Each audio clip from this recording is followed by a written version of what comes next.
that the Packers are going to continue to ascend this season, James? Very confident. We're going to the Super Bowl. Oh! No, I'm playing. I don't know where we're going. Are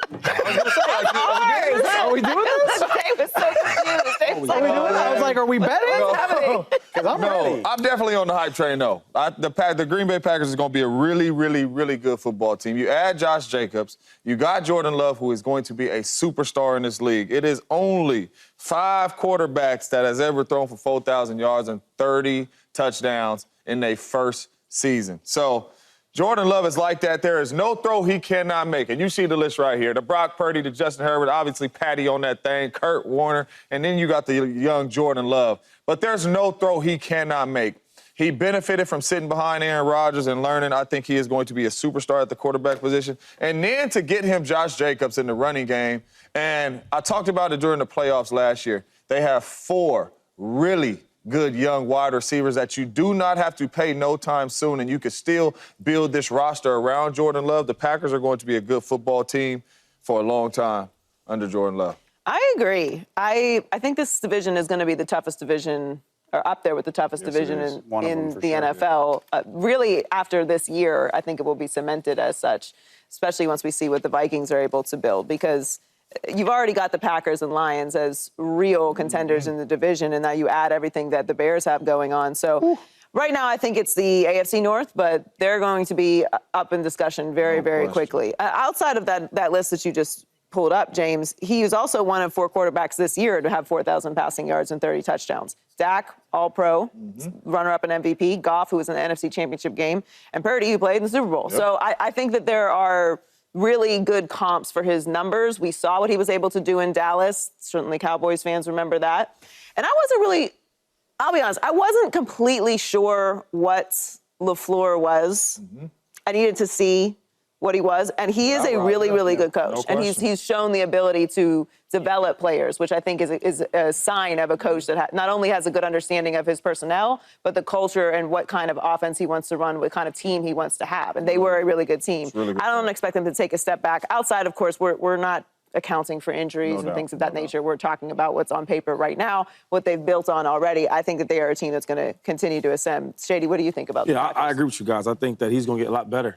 I mean, this is his first year starting, right? And I always say that in your first year, I mean, that's the worst he'll ever be, right? Because he's going to get better and better and better. Great. Young core. And you talked about him with LaFleur. I want to give him some credit because when Aaron Rodgers was there, you didn't get a chance to really see him really be the coach that we wanted to see, right? It's like he got a goat here that's been here for so long, has accomplished way more than you have. It's like, okay, whatever Aaron kind of wants, Aaron kind of gets. Now you get to see some coaching, right? If you watch this year, you see the different formations. You see getting everybody involved, running the ball, right, keeping everybody honest. And then small things like letting Jordan Love in the option game, right, RPO game, like all those type of things, utilizing his legs and his arms. So I just think that the Packers are going to be a good, really, really good team, man. Very young. Very young. The thing about the Dallas Cowboys loss, not because they just beat a good Dallas Cowboys team with 9 All-Pros, right, in the second MVP quarter. No, thinks he's slick. No, keep going. I'm not. Right? Hey, we talk about the pack today. Kill the Cowboys, man. No, but I'm saying like a big 15 to 16, game winning streak at home. Yeah. That's one thing, right? But the bigger picture is for a young team like that come on the road and they get a win, that just shows you how good this team is really going to be. It was a big win. It was. Right? And then when the Cowboys did make answers back, they answered again. So I just think that sky's the limit for this team. But that's a really good. Yeah, so let's talk about this because I think the Packers are also going to be a great team.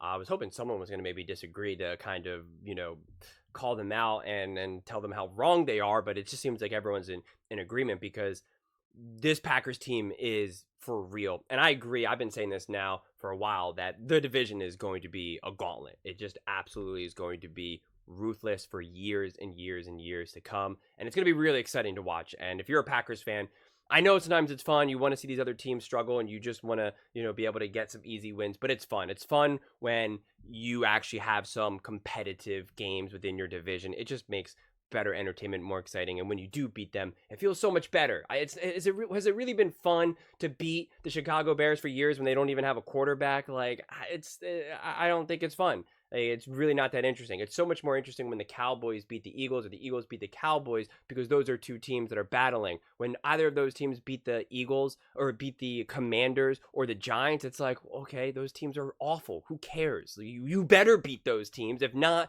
then there's a bigger problem. So this division is just going to be really, really fun to watch. And I think the Packers will be able to continue to thrive. I really do.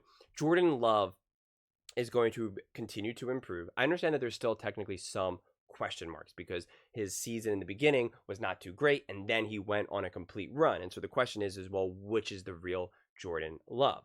And I think there's all the reason to believe that the last however many games, when he really went on that run, is who Jordan Love is. And LaFleur also will continue to grow as a coach, and he's still continuing to learn what Jordan Love is capable of doing and what some of his weaknesses are. And sometimes when you have certain weaknesses, sometimes you have to hide those weaknesses, you have to minimize them, and other weaknesses you can actually work on, and then they no longer become weaknesses. And LaFleur is still figuring that out with Jordan Love. It's like, okay, we know he's really good at X. We know he's not so good at Y. Do we have to minimize Y, or can we elevate Y? Like, it really all depends. And that's a process. That takes seasons and seasons. And live football, not just in practices. That's why players continue to get better when they actually finally start to play, right? You eventually have to play. You have to make your mistakes. You have to make awful mistakes, terrible mistakes. You have to be exposed by various defenses. And that's also why I think Jordan Love and the Packers will continue to grow and get better, because their division is good, that now no one knows you better than your own divisional teams, right? Because you play them regularly and it's on, right? Like, everyone has those games circled. And so you always get the best effort against those teams. And if anyone knows how to expose a team, it's going to be someone in your division. And when those teams are actually good, that really highlights it even more. It magnifies it even more. So then you know what you need to work on. You know what works. You know how Jordan Love can succeed. You know what he's really great at. So you can emphasize that more and more and more and more. And some of the things that maybe hold him back individually, you can know, okay, I wasn't aware of this as much. Now I am, which then again makes you a more complete player to continue to grow and grow and grow. What made Tom Brady such a great quarterback was that Bill Belichick was able to say, this is how I'm going to beat you. If I was scheming against you, if I was the opposing, coach, this is how I would beat you. And so they were able to minimize that and reduce that. And obviously the rest is history. And so I think just with Jordan Love and LaFleur and all of these other young weapons, they're all growing. They're all getting better. They're just going to improve just by the sheer fact that they're playing more. And so they have more experience. LaFleur now will have more confidence doing more interesting things with that team. He won't have to baby them as much, and he'll be able to hit the ground running. And so, yeah, as long as everyone stays healthy, I think Jordan Love and the Packers are for real. I think they absolutely could have won the game against the 49ers. I think, the 49ers obviously, of course, ended up winning that, but that was clearly a winnable game for the Packers and Jordan Love. And then they're in the NFC Championship game, right? And then it's like, who knows? I mean, who really knows? And I think that the Packers were more than willing to beat the Kansas City Chiefs. I wholeheartedly believe that. And so if you're capable of beating the Super Bowl champions, then what does that make you? It makes you a Super Bowl contender. And I really think that's where the Green Bay Packers are. I think there's potential that they'll have still some issues, which like a lot of teams do. The Kansas City Chiefs have issues, right? Like, it's no season is ever fully great. Like the Packers, of course, will win some games, some tough games, and then they'll lose some games that they should have never lost, right? Like, that happens every season. You can say that about every single team. So, but I just think that the confidence is there now with this team that I think maybe in the beginning, the confidence wasn't there. Jordan Love was still questioning, do I belong here? Am I an NFL quarterback? Yes or no? I can look at myself in the mirror and say yes, but do I really know? No. Beating the Cowboys, winning by however many points it ended up being, although it was technically less because of how things came back, but demolishing the Cowboys, that to me was probably when Jordan Love really felt, yeah, I'm a dude. I belong here.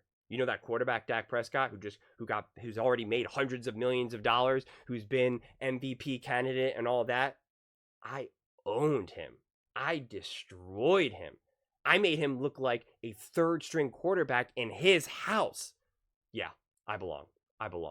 So That's where I think Jordan Love and the Packers stand right now. I think they're for real, and I think it's going to be fascinating to see who comes out of this division because it's going to be a gauntlet. But those are just my thoughts. I would absolutely love to hear yours. Do you guys think Jordan Love and the Packers are going to continue to ascend, or do you think they'll take a step back? What do you guys think? Let me know in the comments below. I read every single comment, so whether you agree with me or disagree with me, either way, let's get in some discussions, let's get in some fights, but ultimately, let's just have some fun. And please do consider subscribing. We are building an amazing community here, and I would absolutely love to see you part of it. I want to build something that we all genuinely feel connected to, something that we're really excited to be part of, and I think we're well on our way to doing it. And please don't forget to give this video a thumbs up, as it really does help with the visibility and the algorithm. Thank you so much. See you next time.